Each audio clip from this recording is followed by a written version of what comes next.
iyi yubile tugiye kwinjiramo igomba kuzasiga iyi nkuru tureba ubwo nabyo twabigizweho igomba kandi bizashoboka dufata n'ukwemera kwacu dukeneye katedrali nziza nta bandi bazaza kuba ukwemera kwacu ni twebwe tugomba guhamagarwa guhamya ukwemera kwacu.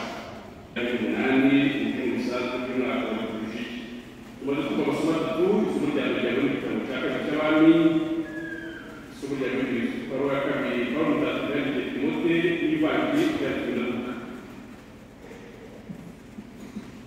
Dufashe aya masomo cyane isomo rya mbere kweguza ndetse n'ivanjili kuko bihuriye cyane, turabona ababembe bakijijwe uburwayi bwabo.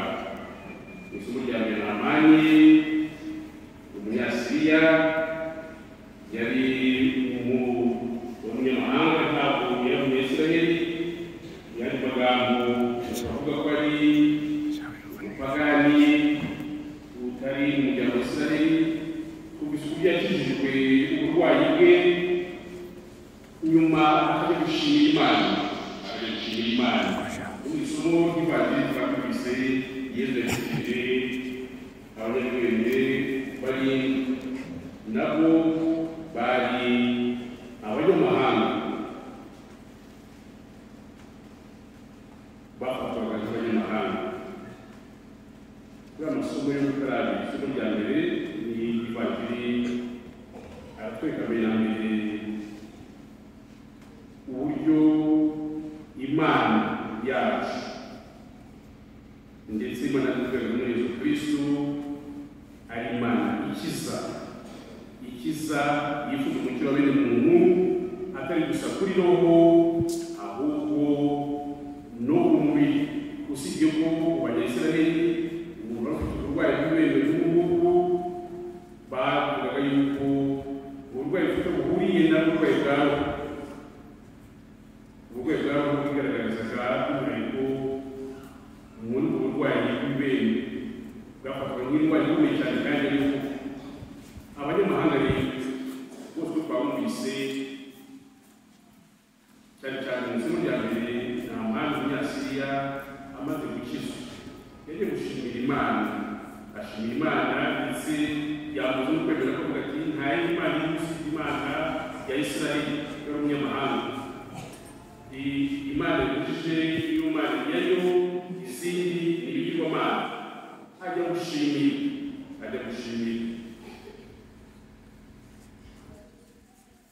Mu isomo ry'ivanjili twabibise Yesu amaze gukiza abanyabwenge benshi bari barwaye, hari uwagiye gushimira nawe umunyamahanga w'umunyasamariya, abandi ntabwo bagiye gushimira. Nabyo bifite icyo bitwigisha, ariko bino isomo ry'ingenzi ririmo aha ngaha ni uburyo aba bakijijwe Namani w'umunyasamariya wakijijwe bamenye kujya gushimira Imana kubera uburwayi bakijijwe. Namani yagiye gushimira Uhoraho, umunyasamariya yagiye gushimira Yesu amupfukamira, ndetse nawe yavuze kwemera kwe, yemera ko Yesu akiza, aramushimira. Mu kanya bavuze yuko hari umukristo tuzakora kenshi dushimira Imana ibintu bitandukanye Imana yatugiriye, ariko hari rimwe na rimwe itaza bwawe kumenya gushimira Imana. Hari byinshi Imana idukorera, ariko rimwe na rimwe cyangwa kenshi cyangwa byaba ko tubyibagirwa kubirenza amaso. Hari byinshi Imana idukorera, ibigaragara n'ibitagaragara, ariko cyane twibutsa ni ukuzirikana ibyo byiza Imana kugira ngo ubuzima bwacu bwa buri munsi. Buri wese asubiza amaso inyuma guhera mu gihe runaka akareba uko yabaye, aho yanyuze n'uburyo yahanyuze n'ibyo yahuye nabyo. Hari byinshi byamubwiramo gushimira Imana. Naamani umunyasiriya n'uyu munyasamariya b'abanyamahanga bagiye gushima Imana kubera kuba bakize uburwayi bwabo, bari bumvise neza ko ikiganza cy'Imana cyabakoze.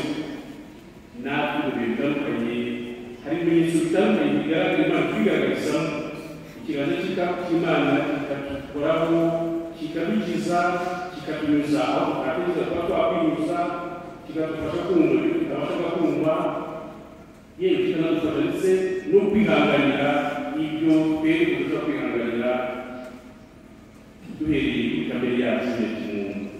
Ibyo bikaba byatubwira ko tugomba kutubwiramo gushima Imana kuko hari byinshi dukorera, hari byinshi twereka, ibigaragara n'utuntu dutoya ariko dufite igisobanuro n'agaciro kabyo mu buzima bwacu bw'abakristo.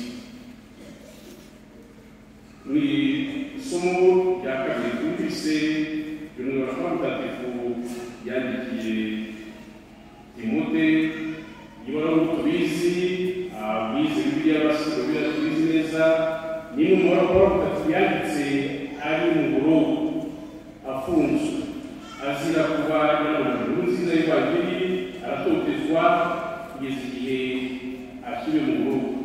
Ariko nubwo yari mu bikomeye ntabwo yaresaga gushimira Imana ndetse akomeza kuba umuhamya wo kwemera.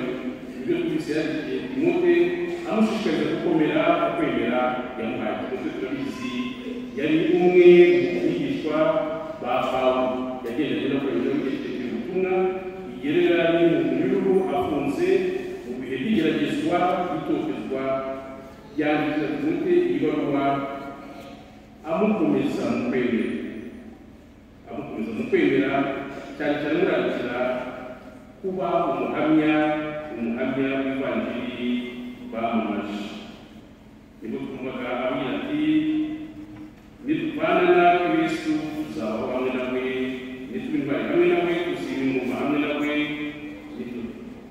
nitumwihakana we ntazatwihakana, ahubwo azaza mu bindahemuka kuko adashobora kwivuguruza. Aya magambo akomeye Pawulo yabwiye Timote afite ukuntu agenda areba mu bintu byose bitandukanye. Icyo gihe Kiliziya mu gihe cya Pawulo yari no mu bintu bikomeye by'itotezwa, bakababuza kwamamaza inkuru za Kristo wavuye akazuka. Pawulo ntabwo yashyize intege, ahubwo yakomeje kugenda akomeza n'abakomeza ubutumwa, abashishikariza kurushaho kugera kuri Yesu Kristo wavuye akazuka kandi bahamagarizwa kwamamaza. Niyo mpamvu yavuga ati kubera Kristo wavuye akazuka wanyeretse akabona ibitangaza, niyo bituma nihanganira byose, n'ibigeragezo ndimo kugira ngo abantu bose bumve neza ko Imana yabatoye, kandi ibyo bikore bigira umucyo bagomba kwakira muri Yesu Kristo wavuye akazuka. Pawulo Mutagatifu ni umwe ku gihe cye, ubutumwa Pawulo Mutagatifu yatangiye muri Kiliziya gikomeza, ariko Kiliziya nayo igiye itegereje mu cya Yesu Kristo mu gihe kirenge cya Pawulo Mutagatifu. Ibyo bikomeye Pawulo Mutagatifu yanyuzemo mu Ivanjili nabyo Kiliziya mu bihe by'amateka yayo, ibyo bitandukanye yagiye inyura muri ibigeragezo.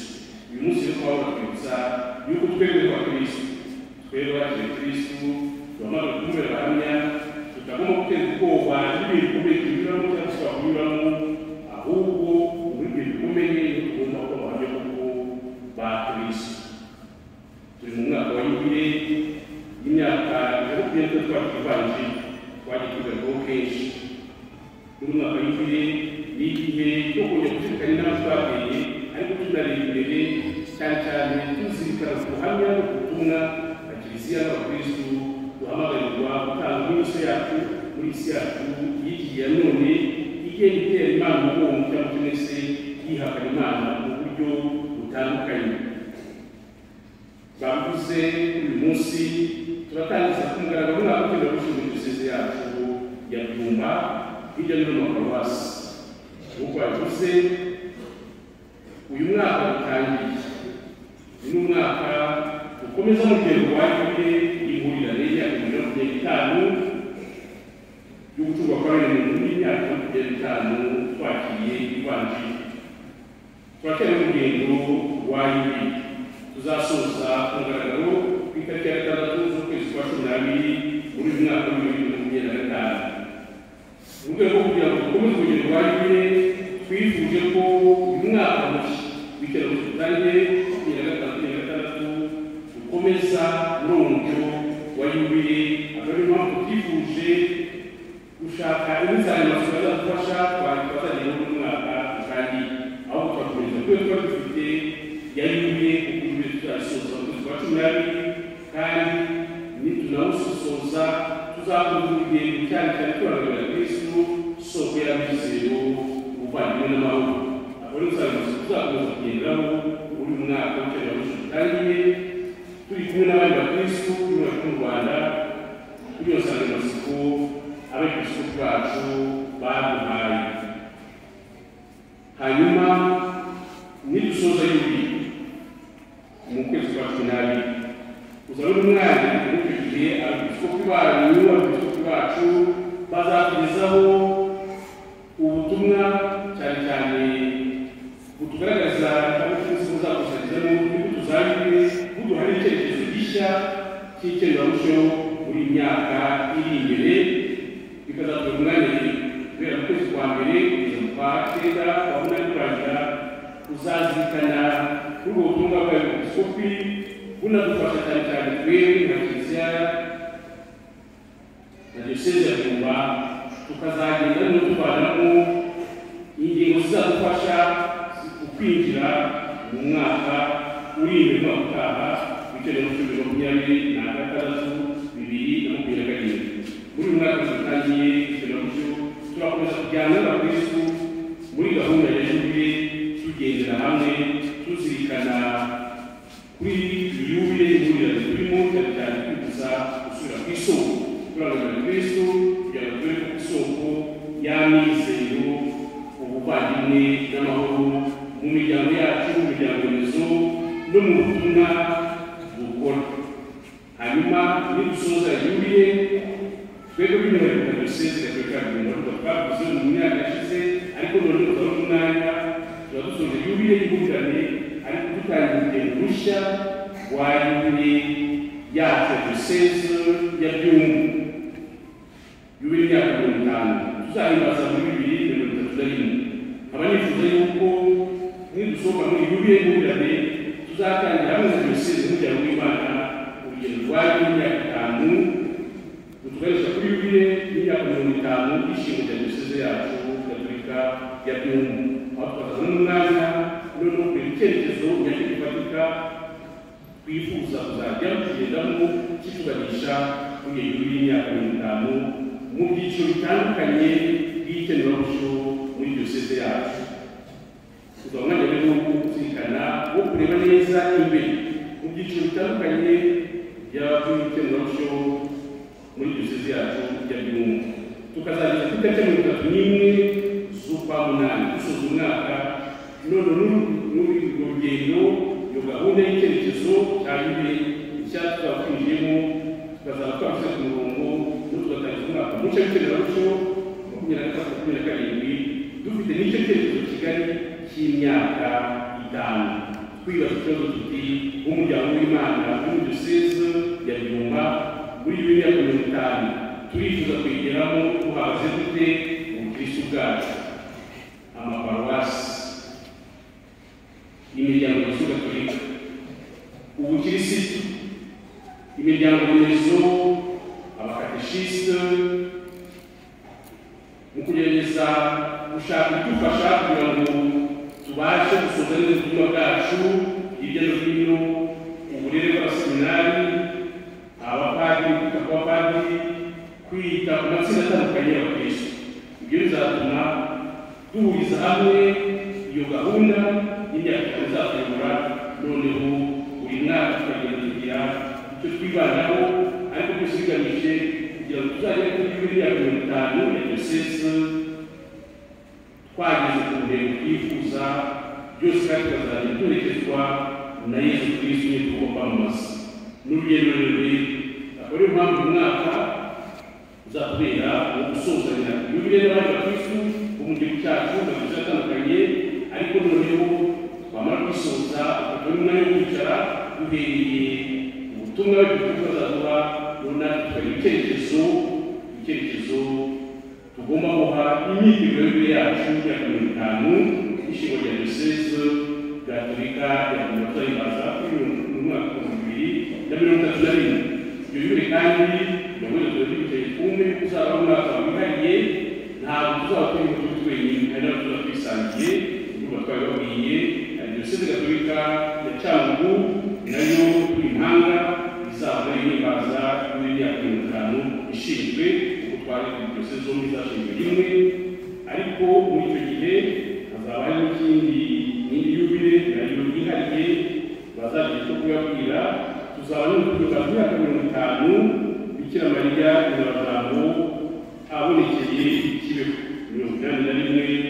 2021. Urumva ko zaba ari yubile z'impurirane zikomeye, ariko n'indi yubile yindi yongera imyaka 50 nayo itureba ku buryo bwihariye tuzahuriza hamwe. Muri 2021 tuzaba umuryango wa Kanabisi, nabyo nababwira ntabwo ni umuntu ubizi, ni uko umwaka wa 2021 tuzaba n'imbaga ya 50 bageze mu Rwanda, kandi iwacu tukaba tubafite muri Paruwasi ya Nyinawimana. Izo yubile zose rero zifite byose tureba uburyo bwa hafi, ariko tubifata dutekerezanya n'abandi bavandimwe, abakristu, ab'Icyangugu, ab'ikibeho, twese kandi tureba n'abakanisa muri izo yubile y'umuryango. Niyo mpamvu guhera mu kwezi kwa mbere umwaka tuzatangira mu 2026 uzabone gutegura icyo cyerekezo cya yubile ya diyoseze yacu, cyane cyane tureba kuzirikana uburyo tugomba kunoza ubukristu bwacu kugira ngo kuba abahamya ba Kristo, ndetse n'insanganyamatsiko y'umwaka wa yubile ifite izagaragaza no kuduherekeza ko twese tugomba kuba abahamya, ariko abahamya ba Kristo.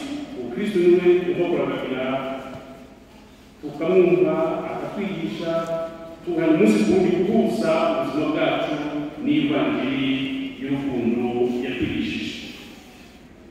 Bakagishyize rero bagiye uyu munsi bashoje kugaragara inyigisho bamaze umwaka wo kwitoza bahabwa, nabo ndagira ngo mbashimiye uburyo mwiteguye bakagishyize.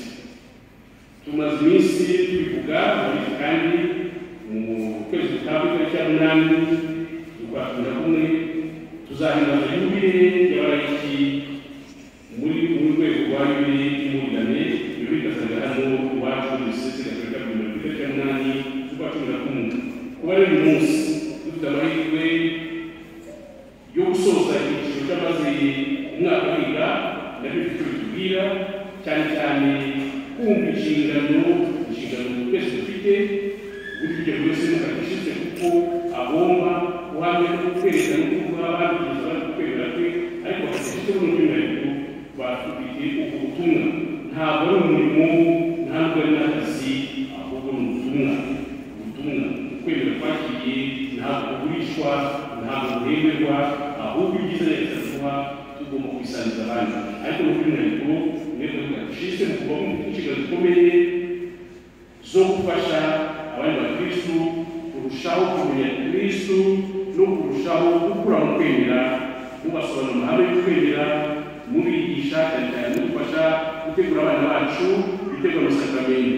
Hari ikintu gisigaye kigaragara kuva mu myaka itari mikeya, ariko cyane cyane muri ibi bintu turimo, ibintu byose ari ukugenda abantu bawushura. Kimwe mu bintu bisigaye bigaragara ni uko abana bacu, ariko tuvuga abana n'abahabuze mu gihe cyashize, ubona bagiye ku gikorwa amasakramentu bose batarateguwe neza, yewe n'igikorwa usanga hari ikintu bazi, nta kintu bazi. Ukibaza ko uti aba bana barateguwe, umuntu yabonye gukomeza, waba ugiye gutangiza muri gukomezwa ubwabyo ibintu bifata, ukabona hari ikintu kiburamo. Ibiro biratureba twebwe nk'abakatishisi, ariko n'abasaserdoti, ariko n'abandi bose dufite uruhare mu gutegura mu gufasha abakristo gukura mu kwemera. Ni ikibazo gikomeye cyane bigaragara, ugasanga umuntu ashaka ubushu kugeza no gusakara no gukingirwa bakafata umungire vuba kuko iminsi yacitse kandi afite izindi gahunda. Ubuzima uzubaka kugeza Imana iguhamagaye ugashaka kutegura mu minsi itatu cyangwa icyumweru kimwe, ariko kugusaba bitandatu rero isi uburyo ugasanga umuntu twashenye ni mu muhanda n'uko tuba tutiteguye neza, mu tuba abashinzwe batiteguye neza. Ubushuha by'iki gihe kunyuzaho bivuga bifite by'umwihariko cyane cyane kugira ngo twumve uburemere bw'ubutumwa bwacu.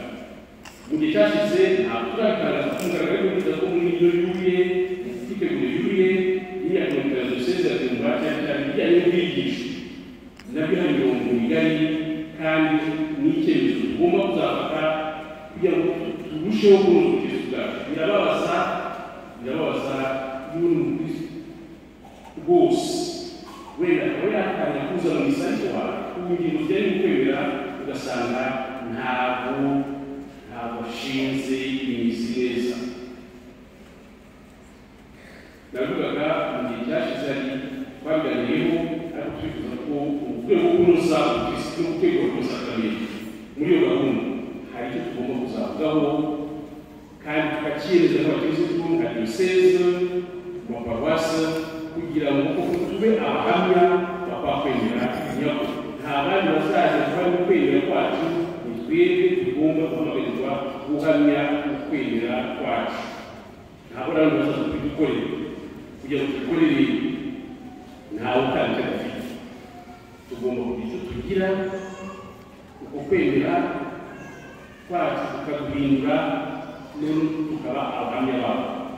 Kubakatishiste ndabashimira urugero mwakoze, nzi ko bisaba umwanya, bisaba ubwitange, ariko ubwitange Imana yitangira Kiliziya ntabwo agomba kugira ngo noneho cyangwa se ngo yicuze impamvu abikora. Tukaba tubashimira rero kandi tubasabira, tuzakunda kubasabira twerekana insengero byacu kugira ngo musoze neza ubutumwa bwo kuba abahamya n'abigisha b'ukwemera kwacu, cyane cyane mu gutegura abagomba guhabwa amasakaramentu, ariko n'ubundi butumwa Kiliziya bahamagarira mu miryango remezo yanyu, mu masekisari, masantarari, muri paruwasi n'ahandi Kiliziya ishobora kubakenera. Kandi namwe mwumva ko mukenewe kugira ngo mufashe Kiliziya kugeza ukwemera ku bakristo bandi babikeneye. Bari bashimira mu mwanya tukabasabira ati mufashe n'isengesho, shimira n'abateguye Padiri Yoni, Padiri Ishimwe, imyigishirize y'iyobokamana muri diyoseze, urugendo mukorana umwaka wose. Nkaba rero gushimira ubutumwa yakoze kandi agomba gukora, namwe tuzafatanya kuko igice cyane cyararangiye murakirangije. Abandi bakurikiye nabo hano nabo bagomba kuba urugendo kugeza mu mpera z'umwaka utaha, nabo tukazishimira uyu munsi w'uyu kubaha icyemezo kigaragaza ko bakurikiye ayo masomo y'uko abakatishiste bagomba gufasha amaparuwasi yarohereje amaparuwasi mukomoka n'amaparuwasi mutuyemo. Tubasabire rero kandi ibifatanya n'umuryango w'Imana n'amaparuwasi hirya no hino muri diyoseze yacu kuri uyu munsi dutangiza umwaka mushya w'ikenura mushya. Twese dukomeze urugendo rwa Yubile muri uyu mwaka mushya dutangiye, turangurira Kristo tubere isoko y'abizero, ubuvandimwe n'amahoro. Nyagasani Yesu namwe namwe twazamuke twamaze kwemera kwacu. Nyuma itangazo Katolika ntabwo yose biza ihagararwa n'abantu batatu,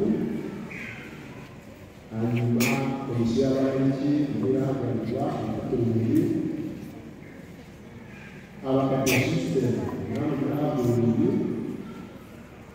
byacakorewe abamotari. hanyuma abakorerabushake namwe bahabwa uruhushya.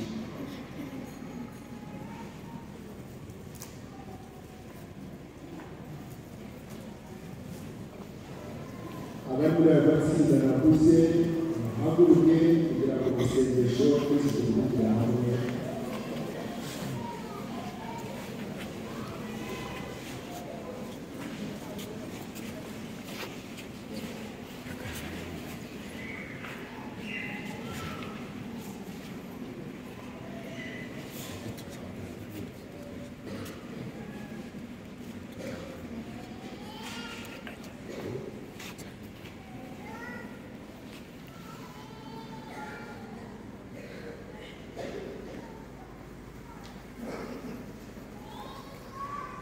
korali babushyizeho akanyuzo wacanira mu buji.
bavandimwe Imana bahamagariye kuba abahamya bayo mu bantu bose, none mugende mu mahoro mwamamaze inkuru nziza y'agakiza, muhe paruwasi yanyu, paruwasi yacu muri ukwemera urukundo n'amahoro bya Kristo, mukunde kandi mukorere abantu bose.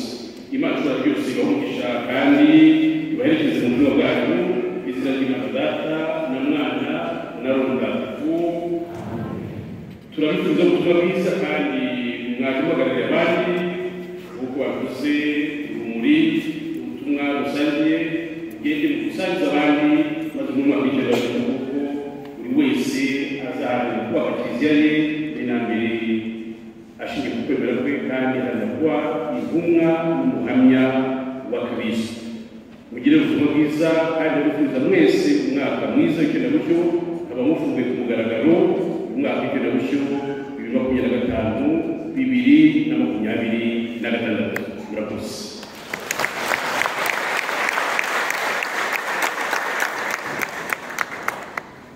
Mbere y'uko rero twakira umugisha usoza igitambo cy'Ekaristiya, ndagira ngo bakristo bongere bashimire abakristo ba Paruwasi Katedral ya Byumba, bashimire kuba twasanye igitambo twifatanya n'abandi bakristo hirya no hino mu maparuwasi yacu.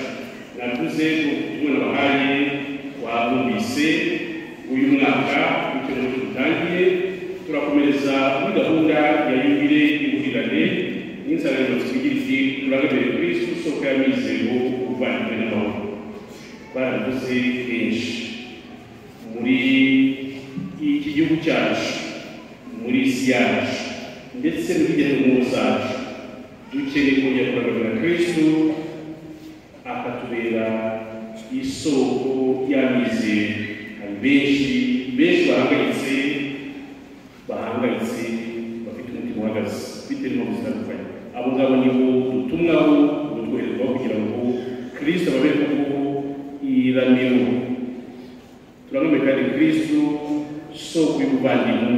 Dukeneye ubuvandimwe butagira imipaka, ubuvandimwe butarobanura. Twese tuvuga ko turi abavandimwe muri Kristo kandi ubuvandimwe tukageza kugeza ku bandi bukarenga n'imbibi zacu z'igihugu cyacu kugera hirya no hino. Tuvuga ko twese turi abavandimwe muri Kristo. Dukeneye kandi amahoro, mbere na mbere amahoro y'umutima, amahoro mu baturanyi, mu babana. Soko y'amahoro isi idashobora kutwambura Yesu Kristo mbere na mbere. We yabwiraga abigishwa be amaze kuzuka, yabwiye ati nimugire amahoro.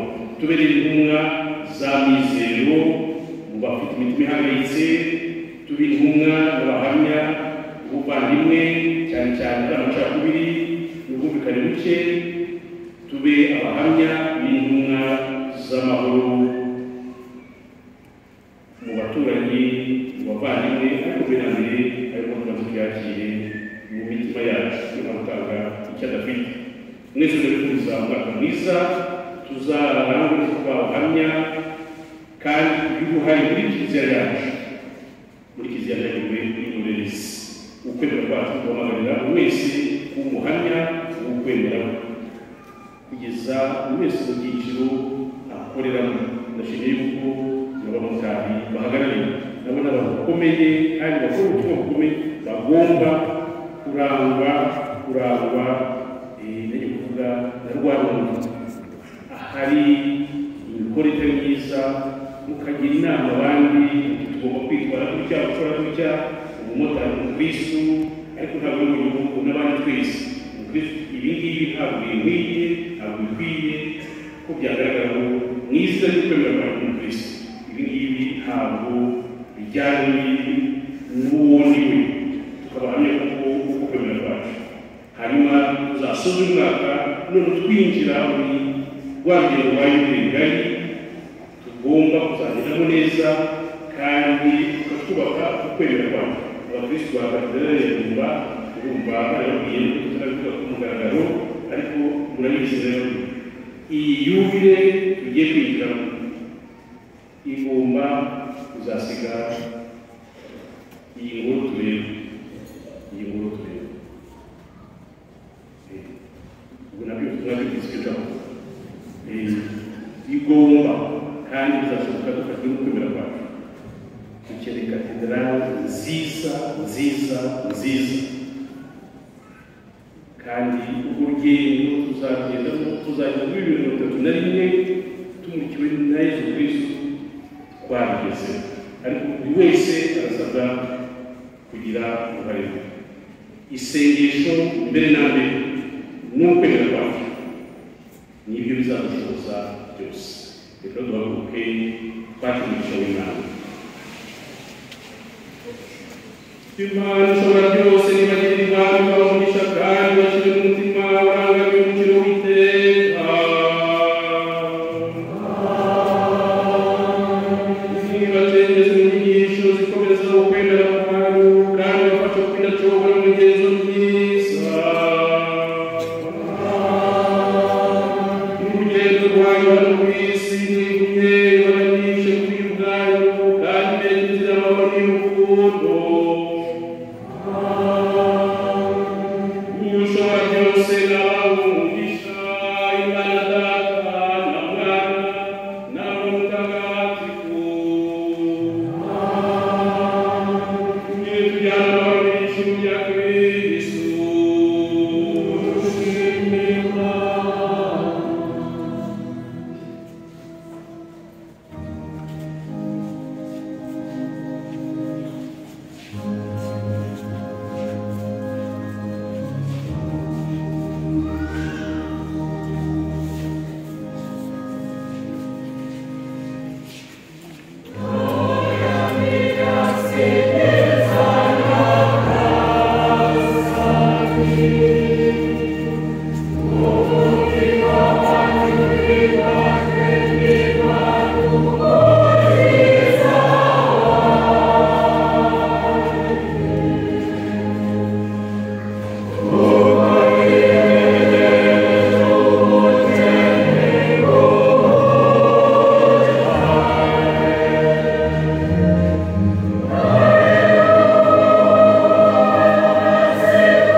Nyuma